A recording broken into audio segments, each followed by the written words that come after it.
முன்னாள் முதலமைச்சர் ஜெயலலிதாவின் மரணத்திற்கு காரணமானவர் சசிகலா தான் என மக்கள் கருதுவதாகவும், எனவே அவர் முதலமைச்சராவதை மக்கள் விரும்பவில்லை எனவும் அதிமுக செய்தி தொடர்பாளர் பொன்னையன் தெரிவித்துள்ளார். முதலமைச்சர் பன்னீர்செல்வம் இல்லத்தில் செய்தியாளர்களை சந்தித்த அவர் தெரிவித்த கருத்துக்களை தற்பொழுது பார்க்கலாம். தற்போதைய நிலைப்பாட்டை பொறுத்தவரைக்கும் தொண்டர்கள், பொதுமக்கள் அனைவருமே தற்போதைய பொதுச் செயலாளர் என்று தற்காலிக பொதுச் செயலாளர் என்ற நிலையிலே இருப்பவர் அம்மாவினுடைய மறைவுக்கு காரணமான குடும்பத்தை சேர்ந்தவர் என்ற ஒரு குற்றச்சாட்டு மக்கள் மத்தியிலே பரவலாக பரவி இருக்கிறது.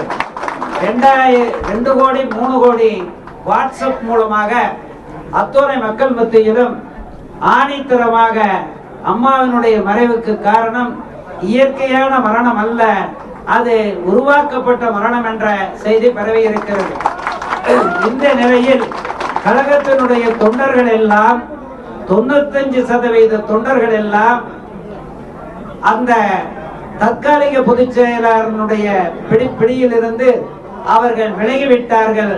அம்மாவினுடைய புகழை காக்க, புரட்சி தலைவர்களுடைய நல்லாட்சியை காக்க பன்னீர்செல்வம் அவர்கள்தான் அம்மாவினுடைய எண்ணப்படி, புரட்சி தலைவர்களுடைய எண்ணப்படி நல்லாட்சி நடத்துகிறார்.